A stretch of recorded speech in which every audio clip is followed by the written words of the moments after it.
നമ്മുടെ ചേട്ടൻ്റെ മൂത്ത മോനാണ് അവകാശം. KHDC ഫിറോസ് ഇക്ക തന്ന വീട് കൊല്ലം സുധിച്ചേട്ടൻ്റെ മൂത്ത മകനായ രാഹുൽ ദാസിനും ഇളയ മകനായ ഋതുൽ ദാസിനും ഒരേപോലെ അവകാശത്തിലാണ് കൊടുത്തിരിക്കുന്നത് വീട്. എൻ്റെ 2 മക്കൾക്കും, അതായത് എൻ്റെ സുധിച്ചേട്ടൻ്റെ 2 മക്കൾക്കും ഒരേപോലത്തെ അവകാശത്തിൽപ്പെട്ട വീടാണ് ഈ വീട്. അപ്പം എനിക്കൊരവകാശവും ഇല്ല. ഞാൻ നിൽക്കുന്നത് വെച്ചാൽ എൻ്റെ പ്രായമായിട്ടുള്ള അമ്മ അച്ഛനുണ്ട്. അവർക്ക് ജോലിക്ക് പോകാൻ പറ്റത്തില്ല. അവർക്ക് നല്ല ഏജ് തന്നെയല്ല, അവർക്ക് അസുഖങ്ങളാണ്. എൻ്റെ ഇളയ കുഞ്ഞിനെ നോക്കണം. ഞാൻ ഈ ഷൂട്ടിനും തിരക്കിനും ഒക്കെ നടക്കുമ്പോൾ എൻ്റെ ഇളയ കുഞ്ഞിനെ നോക്കാൻ ആളില്ല. എനിക്കിപ്പം പൈസ കൊടുത്ത ഒരാളെ നിർത്തേണ്ട കാര്യമില്ല. എൻ്റെ അച്ഛനും അമ്മയ്ക്കും അവനെ നോക്കാനുള്ള ഇതുള്ളത് കൊണ്ട് അവരെവിടെ നിൽക്കുന്നു, അവരെ നോക്കുന്നു. ഇതിന് ആർക്കാണ് എന്താണ് പ്രശ്നം? ഇനി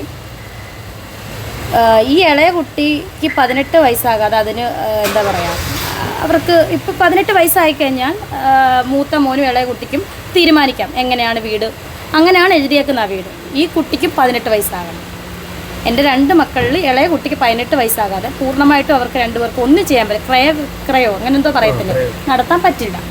അപ്പോൾ ഇനി ഏതൊക്കെ അവളുമാർ വന്ന് എന്നെ പറഞ്ഞാൽ വെല്ലുവിളിച്ചാലും ഈ ഇളയ കൊച്ചിന് 18 വയസ്സാകാതെ സൗകര്യമില്ല അവിടെ നിന്ന് ഇറങ്ങിക്കൊടുക്കാൻ. ഞാൻ വേറെ വീട് വെക്കുമായിരിക്കും കുറേ വർഷം കഴിയുമ്പോൾ, ചിലപ്പോൾ വീട് വെക്കത്തില്ലായിരിക്കും. സൗകര്യമില്ല ഇറങ്ങിക്കൊടുക്കുക. അല്ലെങ്കിൽ നിയമപരമായിട്ട് വരട്ടെ ഇറക്കാനുള്ളവർ, അങ്ങനെയാണോ? ഓക്കെ. എൻ്റെ മൂത്ത മകൻ അവൻ്റെ വീടാണ്, ഇവൻ്റെയും കൂടെ വീടാണ്. അവൻ എപ്പം വേണമെങ്കിലും ഇവിടെ വന്ന് താമസിക്കാം. അവൻ്റെ കംഫർട്ടബിൾ കൊല്ലത്ത്, അവൻ പഠിക്കുന്ന അവിടെയാണ്, അവൻ്റെ ഫ്രണ്ട്സ് അവിടെയാണ്. സോ അതുകൊണ്ട് അവൻ അവിടെ നിൽക്കുന്നു, താമസിക്കുന്നു. അവൻ എല്ലാ ആഴ്ചയിലും ഇവിടെ വരും. എന്താവശ്യമുണ്ടെങ്കിലും ഞാൻ വിളിച്ചാൽ വരും. ഇപ്പം ഞാൻ വിളിച്ചായിരുന്നു, എന്താവശ്യമുണ്ടെങ്കിലും അവൻ വരും.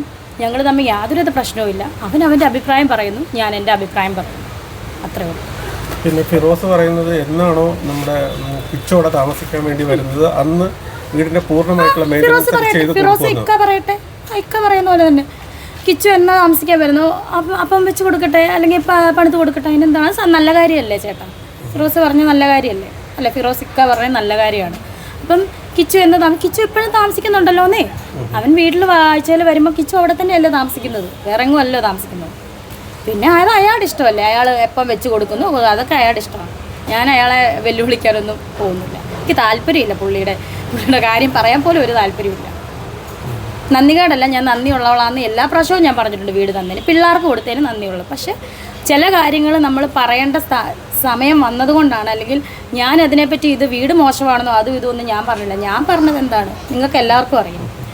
മീഡിയാസ് അവിടെ വന്നപ്പം വെള്ളം ചോർന്നുകൊണ്ടാണ് ഞാൻ ആദ്യം വന്നത്. അത് തൊട്ടാണ് പ്രശ്നങ്ങൾ തുടങ്ങിയത്, അല്ലേ? നിങ്ങൾക്കൊക്കെ അറിയാം, അത് തൊട്ടാണ് പ്രശ്നങ്ങൾ തുടങ്ങിയത്. എൻ്റെ മനസ്സിൽ ഒന്നും ഇരിക്കാത്തതുകൊണ്ട് ചോദിക്കുമ്പോൾ ഞാൻ പറയും, അത്രയേ ഉള്ളൂ. അതിനകത്ത് ഇത്ര തെറ്റോ, ഞാൻ വീട് മോശമായെന്നോ അല്ലെങ്കിൽ അയാൾ തന്ന മോശമാണെന്നൊന്നും ഞാൻ പറഞ്ഞിട്ടില്ല. 2 മക്കൾക്കും കൊടുത്ത വീടാണ്. സോ ഞാൻ നന്ദികേടും പറഞ്ഞിട്ടില്ല. ഞാൻ പറഞ്ഞത് കാര്യങ്ങൾ പറഞ്ഞു, ചോരുന്നുണ്ടെന്ന് പറഞ്ഞു. അതിൽ പിടിച്ച് പിന്നെ അങ്ങ് പ്രശ്നമാക്കിയത് അവർ തന്നെയാണ്. ഈ ഫിറോസ് ഇക്ക തന്നെയാണ് ഇത്രയും ഇത് വിവാദങ്ങളാക്കിയെന്നാണ് എൻ്റെ വിജയം. പിന്നെ അതിൽ പിടിച്ച് കുറേ പേരും ഒരു ബീവിമാരും കുറേ മഞ്ജു ആൻ്റണിമാരും ഒക്കെ അങ്ങ് എന്നെ ഇട്ട് അലക്കാൻ തുടങ്ങി. അത് അവൻ്റെ അഭിപ്രായം, അവൻ്റെ താല്പര്യമല്ലേ സുരേഷ് ചേട്ടാ. ഇപ്പം എൻ്റെ അഭിപ്രായം വേറെ ആയിരിക്കും. ആ കുട്ടി എൻ്റെ മൂത്ത മോനാണ് കിച്ചു. അവന് 18 ഞാൻ പഴയ വയസ്സിലിരിക്കും. അവന് 21 വയസ്സുള്ള കുട്ടിയാണ്, പ്രായപൂർത്തിയായ കുട്ടിയാണ്. അവന് അഭിപ്രായം അവൻ പറയട്ടെ എന്നേ. എൻ്റെ അഭിപ്രായം ഞാനും പറയും, അത്രയേ ഉള്ളൂ. അതിനകത്ത് ഞങ്ങൾ തമ്മിൽ അഭിപ്രായ വ്യത്യാസം ഉണ്ടെന്ന് പറഞ്ഞു. എൻ്റെ മോനല്ലാതാവുള്ളൂ, അവൻ എൻ്റെ മോനാണ്. മനസ്സിലായി? അപ്പം കുറേ വ്ളോഗേഴ്സ് ഇറങ്ങിയിട്ടുണ്ട്, ഞാനും കിച്ചു അടിച്ച് പിരിച്ചെന്നൊക്കെ പറഞ്ഞു. ഒരു പിരിച്ചിലും ഇല്ല. ഞങ്ങൾ ഇപ്പോഴും അമ്മയും മോനും തന്നെയാണ്. ഞാൻ വിളിച്ചായിരുന്നു.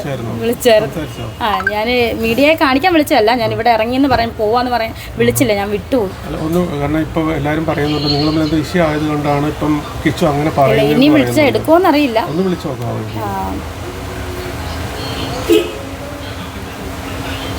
ഇപ്പം വിളിച്ചായിരുന്നു, ഇനി ഞാൻ കുറച്ച് മുന്നേ വിളിച്ചില്ലേ, ഇനിയിപ്പം എടുക്കുമോന്നറിയില്ല.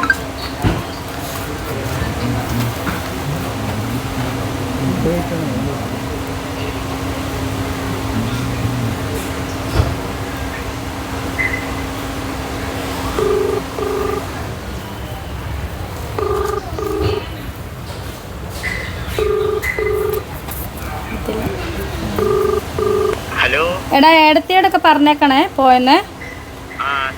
ഓക്കെ, കുറച്ചു മുന്നേ യാത്ര പറഞ്ഞായിരുന്നു. നന്നായിട്ട് സംസാരിക്കുന്നുണ്ട്. പക്ഷെ ഇപ്പോൾ ആൾക്കാർ വളച്ചൊടിച്ചിട്ട് അതുകൊണ്ടാണ് ഇപ്പൊ കിച്ചു വീടിനെ കുറിച്ചുള്ള ഒരു ടോപ്പിക് എടുത്തിട്ടെന്നൊക്കെയാണ് പറയുന്നത്. ഫിറോസും പുള്ളിയായിട്ട് ഭയങ്കര ഞാൻ കമ്പനി. പറയട്ടെ, അതെന്തേലും ആട്ടെ, ഫിറോസുമായിട്ട് കിച്ചു കമ്പനി ആയാൽ നമുക്ക് എന്താ പ്രശ്നം? എനിക്കൊരു പ്രശ്നമില്ല. അതിനെന്താ, അവൻ്റെ ഇഷ്ടമല്ലേ അവൻ ഫിറോസുമായിട്ട് കമ്പനി ആകുന്നതോ ഫിറോസിൻ്റെ അല്ലെങ്കിൽ വേറെ ആൾക്കാരുമായിട്ട് കമ്പനി ആകുന്നതൊക്കെ അവൻ്റെ ഇഷ്ടമല്ല, അവൻ്റെ വ്യക്തി സ്വാതന്ത്ര്യമല്ലേ. 21 വയസ്സുള്ളൊരു കുട്ടിയാണ്. ഇനി ഞാനുമായിട്ട് ഫിറോസ് എന്താ ബന്ധമില്ലെന്ന് പറഞ്ഞാൽ അവന് ബന്ധം ഇല്ലാതിരിക്കും? ഇല്ല, അത്രേ ഉള്ളൂ. അതിനകത്തൊന്ന് അവന് കൊടുത്ത വീടല്ലേ, അപ്പോൾ അവന് നന്ദി കാണിക്കണം. അവൻ സംസാരിക്കുന്നതിന് മിണ്ടുന്നുണ്ടെന്ന് ഉണ്ട്. അതിനിപ്പം ഞാൻ എന്ത് ചെയ്യണം? ഞാൻ അയാളുടെ അടുത്ത് എനിക്ക് ഏറ്റവും കൂടുതൽ ദേഷ്യം വന്നത് കല്യാണം കഴിക്കണമെങ്കിൽ ഇറങ്ങിപ്പോണമെന്നൊക്കെ പറഞ്ഞുകൊണ്ടാണ്, വീട് തിരിച്ചു കൊടുക്കണമെന്നൊക്കെ പറഞ്ഞുകൊണ്ടാണ് എനിക്ക് ദേഷ്യം വന്നത്. അപ്പം ഞാനും പ്രതികരിച്ചത്. അത് തൊട്ടാണ് ഞാൻ പ്രതികരിക്കാൻ തുടങ്ങിയത് സത്യം പറഞ്ഞാൽ. മനസ്സിലായോ? അങ്ങനെയൊക്കെ പറഞ്ഞുകൊണ്ടുള്ള പ്രശ്നമുള്ളൂ എനിക്ക് അയാളുമായിട്ടല്ല. അയാളുമായിട്ട് എനിക്ക് വ്യക്തിപരമായിട്ട് ഒരു പ്രശ്നവുമില്ല. കിച്ചു പറയുന്ന മറ്റൊരു കാര്യം, വീട് വച്ച് തന്നത് വലിയ കാര്യമാണ്, മെയിൻ്റെനൻസ് ചെയ്യണം നമ്മുടെ മാത്രം കടമയാണ്. ഇപ്പം നമുക്ക് കിച്ചു അങ്ങനെയാണെങ്കിൽ കിച്ചു കുറച്ചുകൂടെ കഴിയുമ്പോൾ അവന് ജോലിക്ക് ആകുമ്പോൾ ചെയ്യുന്ന കാര്യമായിരിക്കും അവൻ പറഞ്ഞത്. മനസ്സിലായോ? കിച്ചു അങ്ങനെ പറഞ്ഞെങ്കിൽ കിച്ചുവിൻ്റെ ഋതുവിൻ്റെ വീടാണല്ലോ അത്, ഒരേപോലെ അവകാശത്തിൽപ്പെട്ട വീടാണ്. അപ്പം അവന് ജോലിയൊക്കെ ആകുമ്പോൾ അവൻ ചെയ്യുന്ന കാര്യമായിരിക്കും അവൻ പറഞ്ഞത്. ഞാൻ ആ ലൈവ് പൂർണ്ണമായിട്ടും കണ്ടിട്ടില്ല. കിച്ചു പഠിച്ചുകൊണ്ടിരിക്കുകയാണ്. കിച്ചുവിനെ ഇപ്പോഴും ഫിനാൻഷ്യലി അവരെയോട് സഹായിക്കുന്നുണ്ടോ? നമ്മുടെ മക്കളെ നമ്മൾ സഹായിക്കുമല്ലോ അല്ലേ, നമ്മൾ അമ്മമാരാണ്. അപ്പോൾ അവനെ സഹായിക്കുമ്പം ഞാൻ എന്നും ഞാൻ സഹായിക്കുന്നുണ്ട്, അത് അവനും അറിയാം. അത് പോക്കറ്റ് മണിയായിട്ട് ഞാൻ കൊടുക്കാറുണ്ട്. അതിപ്പം എത്രയാണെന്നോ എന്താണെന്ന് നമ്മുടെ മക്കൾക്ക് കൊടുക്കുന്നത് നമ്മൾ വെളിപ്പെടുത്തേണ്ട കാര്യമില്ലല്ലോ. അത് നമ്മുടെ സ്നേഹം കൊണ്ട് അവൻ്റെ അച്ഛൻ അവന് ചെയ്ത പോലെ ഇപ്പം അവൻ്റെ അച്ഛനും അമ്മയും ഞാനാണ്. സോ ഞാൻ ചെയ്യുന്നു.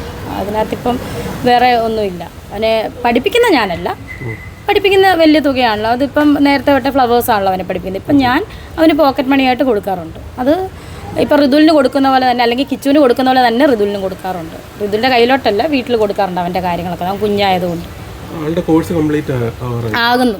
ഫ്യൂച്ചർ പ്ലാനൊക്കെ എന്താണ്? അവന് ജോലി കിട്ടണം എന്നൊക്കെ. ഇപ്പം എനിക്ക് തന്നെ ഏറ്റവും കൂടുതൽ അവൻ യൂട്യൂബ് ചാനലായിട്ടുള്ള ഒരു ഇതിലങ്ങ് പോവാൻ തോന്നുന്നു. അത് നല്ല കാര്യമല്ലേ, സ്വന്തമായിട്ടൊരു വരുമാനം നല്ലതല്ലേ. ഹോസ്റ്റലിലല്ല അവൻ നിൽക്കുന്നത് സൂചിച്ചാൻ്റെ വീട്ടിലാണ്. സമയമായോ? ഇപ്പം ഇന്നിപ്പോൾ എയർപോർട്ടിലാണ്. അതിന് വിശേഷങ്ങൾ പറയും. എങ്ങോട്ടാണ് പോകുന്നത്?